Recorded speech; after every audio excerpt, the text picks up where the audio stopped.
Howdy, folks. It's Michael with the CCERP podcast. Hope you're doing all right. Getting outside, surviving this 2021 COVID nonsense.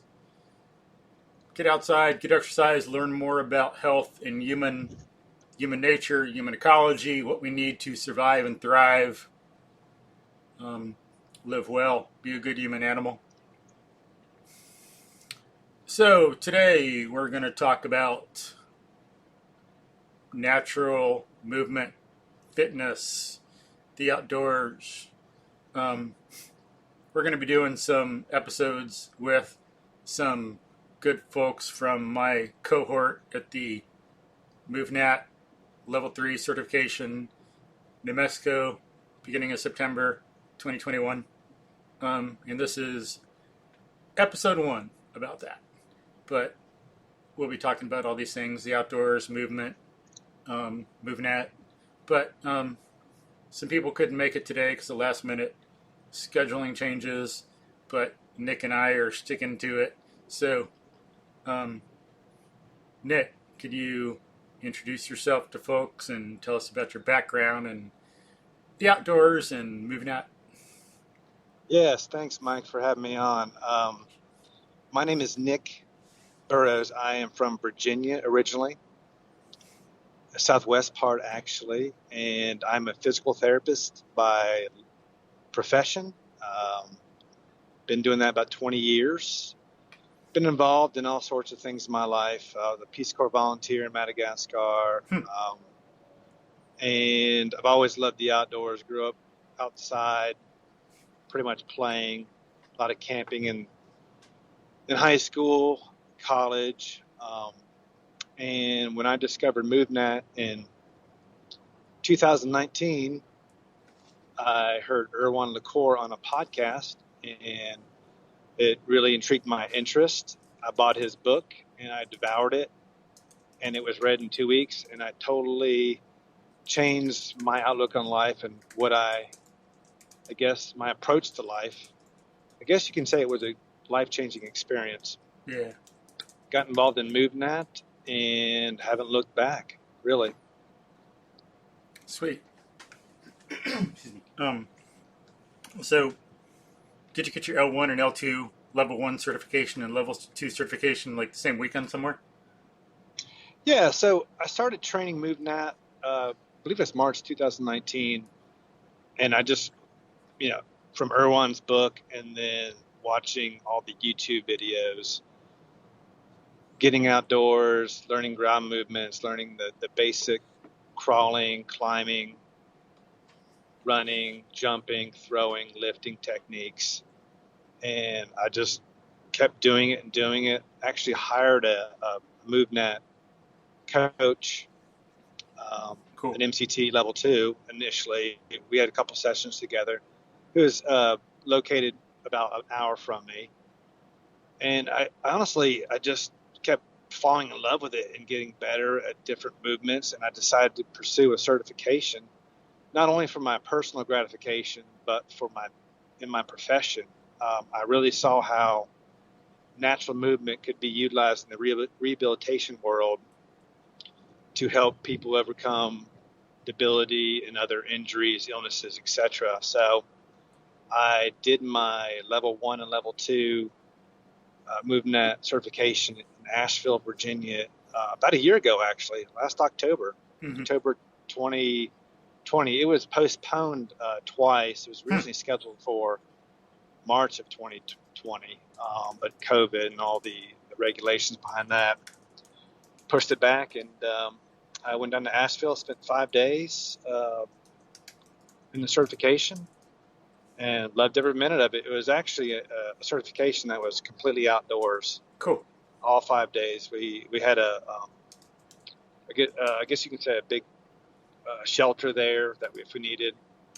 And Seth Budai and Nate Amato ran it. So that's where I first met Nate.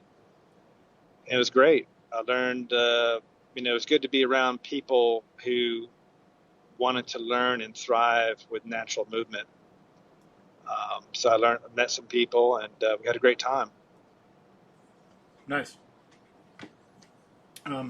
And then, what made you want to go to L3 and not just stop at L2? Well, honestly, I wanted to push myself. I just figured that I'm getting older, and I wanted to see if I was able to I guess, take myself to the next level of the movement world. And I also watched one of the YouTube videos that they MovNat put out, and I loved it. I was like, I belong there. I want to do that. Yeah. Some people might think you're crazy, and actually a lot of my friends still do. But I beg to differ. I saw the video, and I saw myself there doing what they were doing. I wanted to see if I was capable of handling the movement competency at that level. Yeah. So it gave me something to train for too, almost a goal Sure. to achieve. So when I decided to go for it, I signed up and actually put my deposit down about last November. So I knew that for 9 months I wanted to train for it and see what I was made of. I just turned 45 this past summer. Wow. But I consider myself in the best shape of my life, to be honest with you, thanks to a natural movement. Yeah, true. Agreed. With the system in MovNat, this educational system of fitness, allows you to do more than, well, it's so logically put together. All the progressions and regressions, the way everything, all human fitness, activities, movement is connected, benefits everybody, no matter what level. Helps you progress in ways that you didn't know possible. I totally agree with that statement. It's MovNat is wonderful. It's a great physical education system because it can be applied to every population of people. You know, I was with a guy at the L1 certification who was 80 years old, and he passed. Yeah, he was able to do. It was unbelievable just seeing him move. He actually did some forward rolls with me. Wow.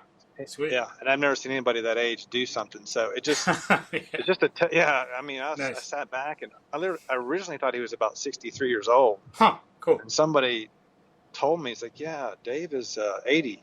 Wow. My jaw dropped. Nice. This is right after we're doing some foot hand crawls and some forward rolls. Because I'd never seen anybody that age be so mobile and agile. And it's honestly just a testament to natural movement and the MovNat system. He'd been training MovNat, if I understand it correctly, with Seth, one of the master MovNat trainers, for a year or two, and decided to get certified because he was doing so well. Yeah, it was jaw dropping, and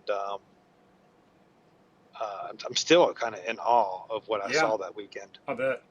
Did he try for level 2 also? Not that weekend. No. Cool.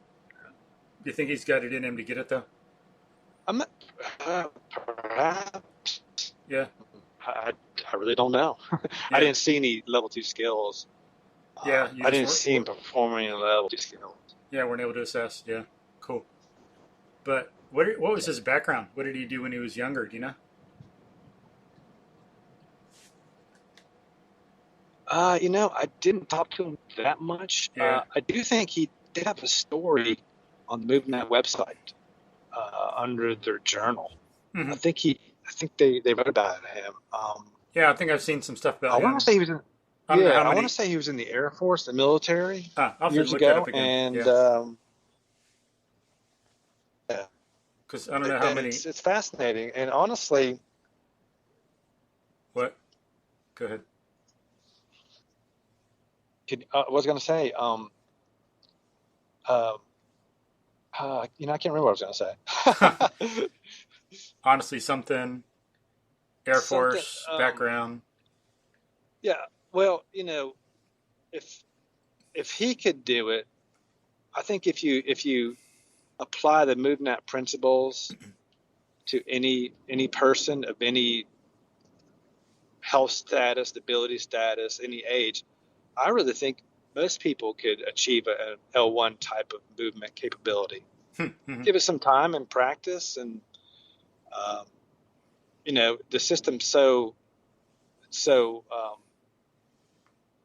sequential that anything's possible. And then we need to look at the bigger picture, not just what we see around us in this particular culture, this here and now. To understand what it is to be human, we need to look at other cultures around the world and study history. In little small towns, people misunderstand what it is to be human. Then you get some bigotry and stuff like that because of the small sample they have. Everyone's kind of talking the same and wearing the same thing and eating the same. But, little classic, stereotypical small town. But same thing here. We need to look at the big picture and grasp that we can do a lot more than we think looking around us because, every one of us, our ancestors survived and thrived. If they were pathetic and incapable, humans would never have lasted and we would have died off. We have this heritage of strong, capable ancestors. It's inside us all. We're wired that way. It's just a matter of realizing it. I couldn't have said that any better, Mike. It's crazy because in 2001, right after 9/11, I joined the U.S. Peace Corps and I was sent to Madagascar. Cool. So I have actually lived in a third world country where people have to move a lot just to survive and live. I'm not saying, they're primitive people. I'm just saying in third world countries, you don't have the amenities and the comfort that we enjoy in the West, especially in this country and, a couple other places. So I saw people move a lot. We had to walk a mile to the market. Cool. Daily ration of food or something, or you had to walk 500 yards to carry 2 buckets back to your bungalow so you have water for the day. So I got to experience a lot of movement over there, and I saw how people lived, and they were definitely strong and capable. So I do agree that most people, and I guess I can say this, at least in the West, aren't tapped into their movement potential. Yeah. And I think I realized that when I did start MovNat training, because I hadn't been doing anything like that, my whole life. I was an athlete as a kid or in high school, and afterwards, I'd do the typical gym routine, the 3 sets of 10 back buys type of stuff in the gym with the machines. And then I'd, let myself go for a while, gained a lot of weight, just rediscovered my health. And when I was 38 years old in 2012, gave up a lot of bad habits and got back to exercise and being active. And I joined a CrossFit gym. And I started making that journey, but not until I found MovNat and natural movement did I really discover my full potential. And I still think I have a lot to gain, as indicative by my performance at the L3 certification. Yeah. Everybody. We all have our strengths and weaknesses, just like any cohort in a military unit, any SWAT team, any SEAL team. Same thing kind of with what we were doing, which was, I'd say is probably comparable training too. I've seen videos of what people have to do to qualify for SWAT, and I think a lot of it's just MovNat Level I certification stuff. Some may be right. Level 2, but balancing and swinging and going on monkey bars and stuff, it's a lot of just basic, simple Level 1 stuff. But so say some of the stuff we're doing for Level 3 is way above that, and I don't see in some of the military videos, people being required to do that. Yeah, Yeah. I'm not too familiar with different military unit training, but I could definitely see how learning the MovNat system and becoming competent in it would help you out Yeah. in any military. In fact, military should train MovNat. Amen. Yeah. I mean, that's just the way I look at it.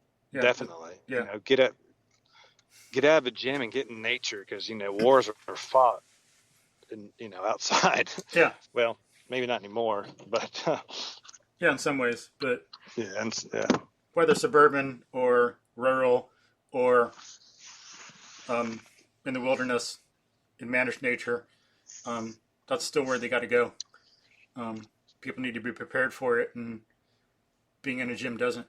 Just like as if people want otherwise, then try doing one thing we had to do. It's required for a level 3 MovNat certification to run 3 miles barefoot on rocky surface. It's like, what military unit does that? Yeah. Well, that's very true. Yeah. Put on your shoes. Let's go, guys. It's like, no. Yeah. Take them shoes off. Take them puppies off, boys. Let's go. Or yeah, when you're talking about that last day when we were 3.5 hours in a canyon, the L3 thing,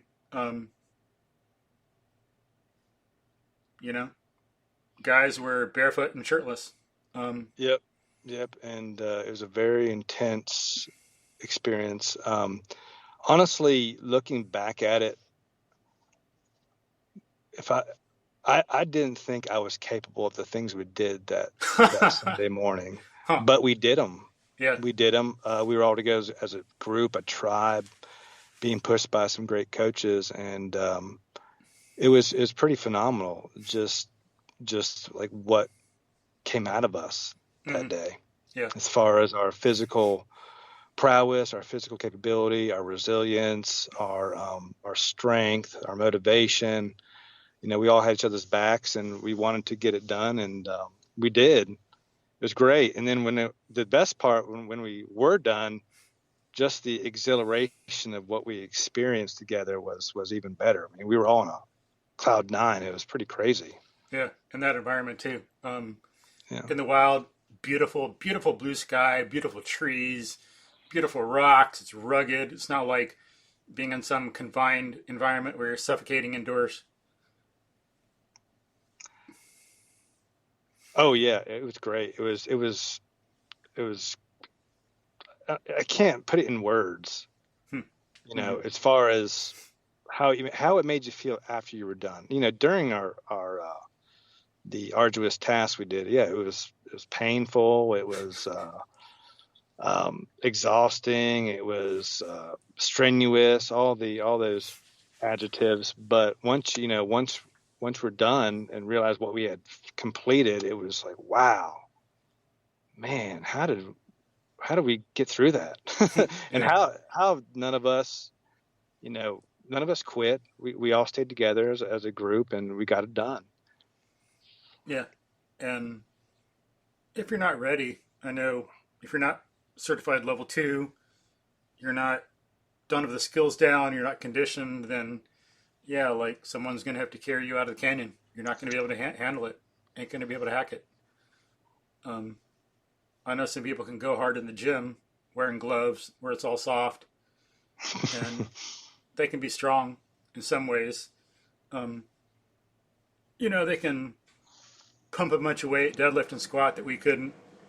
Maybe like do some clean and jerks, heavy weight, a lot of power, stuff we couldn't. But get them outdoors, barefoot, shirtless, doing all this stuff. They're going to be too tender. They ain't going to be able to function. Yeah, it's. I guess you could talk about true capability. What we did that Sunday. Let me say one thing 3.5 hours really quickly, in the canyon, so people don't misunderstand. It's not like some of these 20-year-olds who got younger mitochondria and more mitochondrial density than we do. They can pump all that weight. it's more the cultural issue. It's not like I'm calling them weak. I'm just saying they're conditioned that way because of the culture in their background. Yeah. I would prefer they be strong, capable athletes. I would like to help them be that. I know you would too, and other MovNat people. Help condition them to be able to do these barefoot runs and, faster and harder than I could, do all this stuff. So they'd start when they're young instead of like later on in life as we did, and they'd be able to perform in athletics better, have fewer injuries, recover better if they do, be more competent all around, be able to take their fitness through their whole life instead of just get broken down in some sports or give up later. They'd know a lot that they can do to keep it fun and stay active, have a long fitness life instead of a short one. I'd prefer that, but the way it is with our culture, that's all I'm saying. They're soft. They could change. Well, I did. You did. Yeah. It's not like I've always been this way, but I just wanted to have that, put that context in there for what I'm saying. But sorry, go ahead. Yeah. I guess, what you could look at it, there's a big difference in being able to deadlift 400 pounds, 5 for 5 reps in a climate controlled gym with shoes on than going out into a New Mexico canyon and doing a foot hand crawl with a 200-pound person on your back up a 60-degree elevated hill on rocks. Yeah, barefoot. that's slipping part of the way. Yeah, you that was a pretty intense experience, and I'm not saying one's better than the other, but I can probably go ahead and say that doing the foot hand crawl up a rocky hill that's about 6 degrees elevation for about 30 feet with a 200-pound person on your back is a little bit more resilience building type of activity. Yeah. And mindfulness is involved. You got to watch where you're going. Yes, absolutely. Otherwise, yeah. you're going to slip. You're going to run into a rock. You'll end up going the wrong way. You won't go where the target you're supposed to go at. Yeah. And that brings into brings into play another MovNat principle, which is complexity, environmental complexity. Mm-hmm. You don't get the stimulus from the environment and the complexity that you can encounter in the environment in a gym typically. I'm talking about a gym that's the typical TVs on the wall, the treadmills, the rack in the corner, everything's level. It's just different. Your body responds differently. Yeah. And we need some of that stuff. Support local Yes. business, do that. It's something you can focus on, but it should be part of a broader fitness practice. You got that very narrow stuff you can do when you're only going to the gym. You're very limited. You're like, as Katie Bowman would said, putting yourself in a cast. Or I think Erwan LaCour said it, you're a zoo human. Yeah. Do that stuff, go to the gym, but it needs to be to strengthen some of the functions you're learning by being in the broader world, whether urban or natural. We move as humans in both cases. I think it's interesting how some people see some of the videos I do and they're outdoors and then they say, well, they don't get that it's the same thing indoors. It's like, I'm doing it outdoors, but it could also be done indoors. It's the same thing. Why would someone going to go outdoors when it's hot? It's the same thing indoors. Human movement is human movement. So it's a good thing people who do MovNat have kind of both help to some extent, at least for some people, until they see that, help them not make that mistake thinking about MovNat. But yeah, in a urban, rural setting, human-built environments, we still got to do the same things. Lift stuff, get over obstacles. You're driving your car, it breaks down, you get an accident, you need to be prepared for it. Sometimes you don't want to stay on the highway with your car. You want to get over a barrier. How are you going to get over the barrier? That involves tripods, vaults, things like that, landing. You become a master of your environment if you are trained in MovNat. Yeah.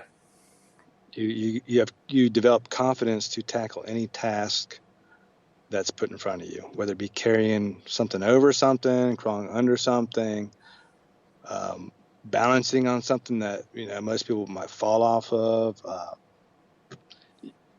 Name any physical task that could be difficult. Carrying your furniture out of your house, carrying your garbage can down to the bottom of the hill, crawling underneath your truck to pick up your son's ball. Any task that involves you doing something physically, if you're properly trained to MovNat, those tasks become very, very easy or much easier. Mm-hmm. I used to get, before I trained MovNat and before I, actually became physically capable in most aspects of natural movement, I used to get fatigued, weed eating my grass and cutting my grass. Huh. I wouldn't say out of breath. I just had to go lay down for a half hour. And now I cut my grass and it's like my body's just getting warmed up. I don't feel any fatigue at all. When you weed eat for 30 minutes, your shoulder might get tired, your wrist might get tired, or you're pushing your mower or you're bending over, weed eating on a hill, your back gets a little fatigued. Nowadays, I don't have any fatigue whatsoever. And even with crazy, and I'm older. Yeah, even with CrossFit, you were still like getting tired and stuff. Yes, because CrossFit doesn't train you in all planes of motion. Typically, it's more of a frontal plane motion type of. Everything is forward and backward. There's not a lot of lateral bend. Not a lot of different body positions you have to master. Crawling. I was definitely in a lot more better shape when I did CrossFit, and I got pretty strong, but I was only strong for certain things. Mm-hmm. And MovNat has filled the gap in and made everything complete. Interesting. It's hard to explain unless you've actually done both. I did CrossFit for 4 years before I honestly quit it because I just got burnt out on it, because it was more about how tired and how exhausted you could be on the floor after each work. At least my experience. I'm not saying in general. Yeah. But it was more about how many reps and how fast I get something done, which usually left me on the floor, sucking wind and sweating profusely. My body just got sick of that. And honestly, I think my health started to suffer because I was getting sick with a cold twice a year for the last 2 years. I did CrossFit. Wow. Interesting. And I stopped making gains, and I just gave it up. And I was, and then for 8 months, I just kind of exercised on my own and just tried to figure out how to keep my body in the best shape. And then that's when I heard Erwin LaCour on a podcast, and I read his book, and it totally reinvigorated my love for movement and fitness, especially, with MovNat's emphasis on the natural environment, getting the natural environment, stimulating your body in a natural environment. And once you start doing that, you notice the benefits pretty much right away. And that's why I love it. It's crazy. I can't speak more highly of it. Yeah, as some people point out, if you train indoors, you can do some stuff, but you can't move it to the outdoors and do the same thing where the environment is more complex and rugged. People have soft hands, so they can't hold onto a branch very long and hang, or have something on their bare shoulder that's really soft. But if you train outdoors, then it's easy to transfer it inside. There's more transferability to the different skills because it's much more complex. You're building up everything. You're bringing into play some of the parts of a movement chain that are ignored or softened inside. Like, as Katie Bowman and others point out, one big important thing is skin strength. People can't hang because they have weak skin and they don't even realize that's Yeah, something part of the whole kinetic chain and something that can yeah, be yeah. conditioned and strengthened and worked. Yeah, I think they used to call them calluses. But yeah, Yeah. skin strength. I like that terminology better. Yeah. Hmm. Oh, yeah. That's very true. Like I said, just getting out in nature and experiencing the stimulus that nature can give you does strengthen. It strengthens your skin. It makes you more resilient. For me, when I started doing MovNat training, it's hard for me to explain this, but I felt as if my ligaments, Hmm. my tendons, my fascia, which is, the fascia has been noted to be the biggest organ in your body, which is connective tissue. It seems like all of that got really strong. Hmm. I Interesting. have Yeah. not had any injuries, Sweet. except for a little bit of bicipital tendonitis last year from trying to practice power ups too many times. Yeah. But that, I rested and it went away. Cool. But I have not had any injuries since starting MovNat.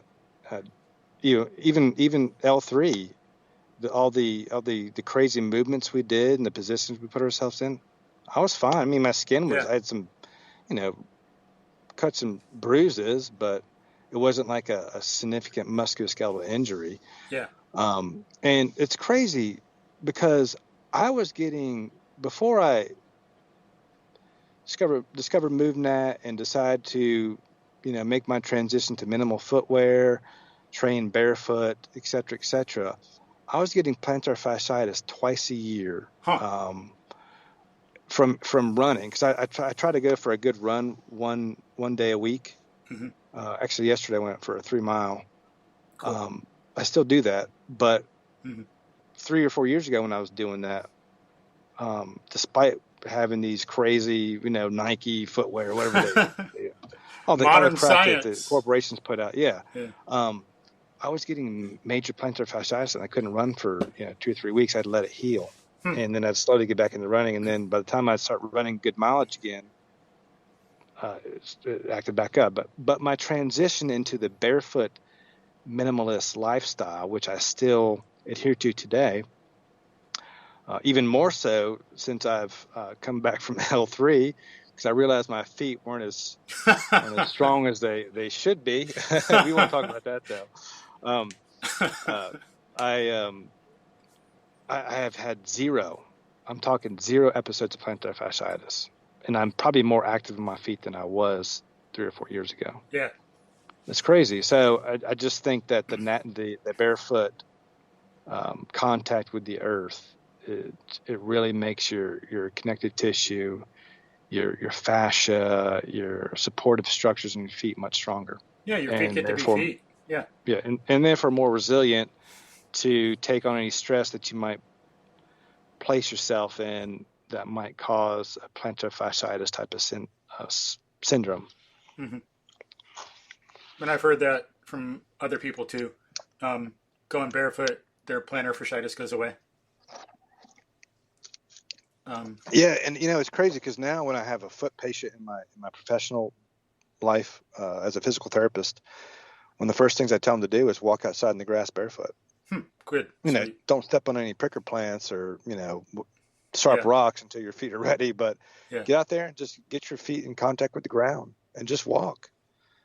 Just walk around and do 5, 10, 15, work your way up.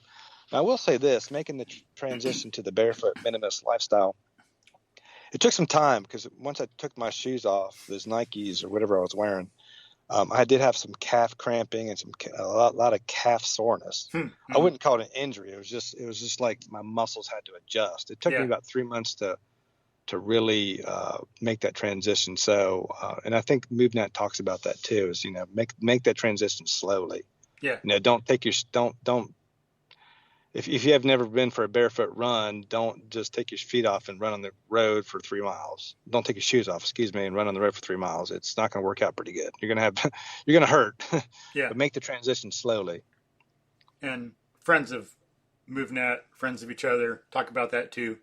Katie Yeah. Bowman, FMS people probably say that. Kelly Starrett. Kelly noticed that too. I think in one thing he said, um, he used to not be able to run very far, have problems. Then he changed the way he ran, learned how to do it right, I think. I don't know if he did minimalist shoes or barefoot, but learning good biomechanics and getting things dialed in, he was able to go farther. And I think he's even done like a 50-mile run, Wow. if I recall. But yeah. Do you Now think he you can do likes. that in gravel? Yeah. A Yeah. rocky trail? Yeah. I don't know about that. Yeah. Yeah. Yeah. But it helped. Let's see. We need to let you go pretty soon. Yeah, I'm in my driveway and got some hungry kids I got to go get some supper cooked for. So, Sweet. but yeah, you can ask me. We can do one more question and wrap it up. Cool. So, what do you have to say for folks at the end about whatever you want to address about natural movement, MovNat, being in the outdoors, L3, whatever? We got more podcast episodes coming, but for now, on this episode, like, what do you want to say for folks? What do you think Well, people out there should hear? my suggestion is, especially in the Western world, United States of America, which we both live in, being a physical therapist and seeing the results of a poor lifestyle when people get in their elderly years, 60, 70, 80s, even some in their 50s, where, multiple medical conditions occur, develop, obesity. Obviously, we know that's a huge problem in our country. My suggestion to everybody who hears this is to take care of yourself physically. Make it one of your number one priorities. Take care of yourself physically. And I'm totally convinced at this point in my career that one of the best ways to do that is to develop a natural movement practice. And MovNat has the best system for that. So check it out. You can start anywhere. There's tons of resources. Get yourself in a natural movement practice. It takes about 3 months to really notice a big difference. Once you do, you want to keep it up because it makes you feel so much better, makes you so much healthier. And the biggest thing is it makes you live into your elderly years healthy, vibrant, capable. So you won't spend your days in a nursing home or in and out of the hospital or in and out of a rehab center struggling with physical debility and other problems. That's my biggest message for people who hear this, especially if you're suffering with health problems now. Yeah. My goal is to be doing like Dave, forward rolls, foot hand crawls. Amen. Yeah. Pull-ups, swing-ups when I'm 80 years old. Amen. Yeah, that'd maybe be sweet. maybe some forward power jumps, 8.5 feet or something like that. I don't know. Yeah. We'll see. Yeah. But Carry yeah, it's a great MovNat is a great system, and there's a lot of resources. By the Practice of Natural Movement by Erwan LaCour. It's very informative. And I do want to address the L3 cert because I think we talked about that prior to recording. Mm-hmm. How do I compare the L1, L2, L3? Okay, I thought about this. Cool. So L1 is like getting on a junior varsity team of whatever sport. Even like not necessarily a sport, but kind of like the junior varsity squad of something, like maybe the band or the cheerleading crew or the golf team. L2 is equivalent to making the varsity team, getting competent enough to do the varsity. And so you're a little bit better and you get more confidence. But when you get to the L3 level in MovNat, that's like making the jump to a professional, high-level professional league. And it's a big jump, big difference between L2 and L3. Yeah. And I think it's well worth it. It's definitely very challenging, and I'm still practicing all the tests I did not pass while I was there, and hopefully next couple of years I'll have most of them down. And so, but folks, it's a much bigger jump from L2 to L3 than it is from L1 to L2. And so folks can know, like Collin, I think the way he described it, what L2 is twice as hard as L1. I don't remember exactly what he said. L4 is, I mean, L3 is at least 4 times as hard as L2 or something like that. Way harder. Yeah. It's a much Yeah. bigger jump between Yeah. 2 and It's a 3 big, than 1 and 2. a much bigger jump. I totally agree. And so people can know also, like, But it's doable if you work at it Mhm. and you commit yourself to a natural movement practice and you push yourself and you do it in a safe way. We're not going to get hurt, which is totally, capable, totally doable. People can do it. It's just, do you want it? Do you want to do it? Yeah. And I wanted to do it, and I still want to do it. Amen. In fact, I'm more motivated now. Yeah. Coming home from L3 is like, you know what? I didn't prepare myself correctly. I should have done this, this, this, and this. Hey, And, Bruce Lee had to learn that too.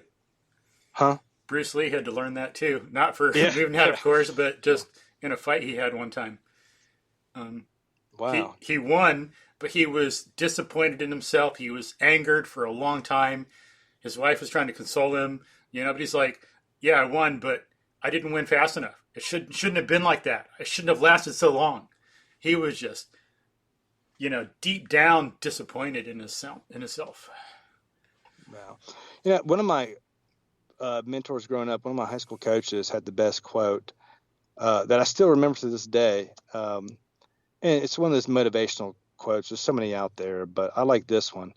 Before you have a comeback, you have to have a setback. Mm-hmm. Yeah. Yeah. And things in life don't come easy in all aspects. Mm-hmm. But the true person, the true testament of character is how you respond to adversity or failure. Amen. True. And I definitely failed a lot at the L3, and nobody we were there with passed every test. So yeah, and that's another thing that shows how hard it is. I was going to say, yeah, 2018, nobody passed at the event. 2019, 20% passed. It didn't happen in 2020 because of COVID. 2021, our year, nobody passed at the event. And we're not talking like, so everyone has to have gone through L2. You can't just jump into L3 out of nowhere. So we're not talking about unprepared, weak people. And people who have gone have been like black belts in martial arts. You have people who've gone like beyond college wrestling who've gone to this thing. And I've heard the same thing on different levels from some of them.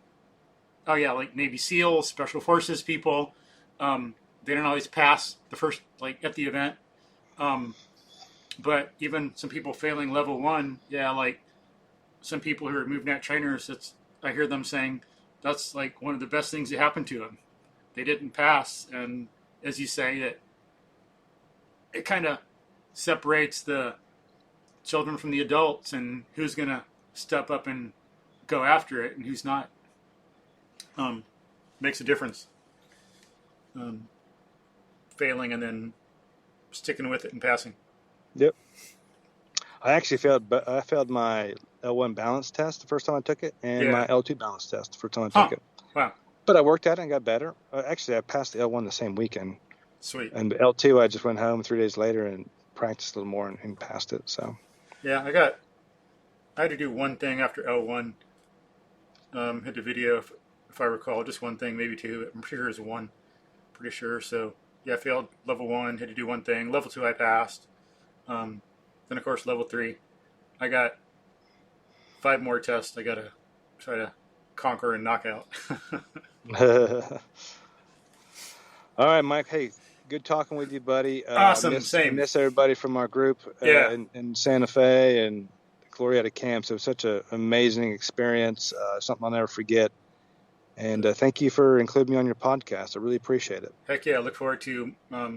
Rock wasn't able to come today, folks, because one person in our cohort, because he had a last minute change. But yeah, we'll do more of these, and there'll be other people getting together. The best part of the L3 experience was Rock Hancock in the gauntlet. That guy was a man on a mission. Nothing was stopping him. Man, so was Zack. Do you remember that? I saw a video of Zack going through. It's like, damn, he was a damn tank. No one could stop him. Yeah, but what a great. That was just a fun little thing we did. Yeah, that was fun. But cool. Yeah. All right. So thanks for joining in this first on all this, like with the L3 cohort. But Appreciate it. And wait, one thing. So, how long you been doing physical therapy so people know about, have a little more background and context for your recommendations to do MovNat? 2001. So I've definitely a veteran in the field, about 20 years now, and I've been doing MovNat since, I guess I'm over two and a half years now, since 2019. Yeah, March 2019. So definitely still consider myself an amateur in the MovNat methodology, but I'm getting better every week. I work at it. I consult with people, and Sweet. I've got some work to do for these L3 tests to get my certification, which I'm working on every week. Amen. Yeah, me too. But yeah, just so folks know, you've been working 20 years in physical therapy and seen lots of folks, have studied, read, observed. Yeah. So when you're talking about MovNat and these other things, there's a heck of a lot of context behind it, background knowledge, yes, all that. Yeah. Movement is medicine for your body. Cool. Probably the number one medicine you can do for yourself, and MovNat is a great methodology to do that. Amen. All right, cool. So go have dinner. Go be with your family. All right, buddy. Appreciate your time. We'll talk to you soon, Mike. Take care of yourself, man. Thanks. You too. Thanks. All right, bye-bye.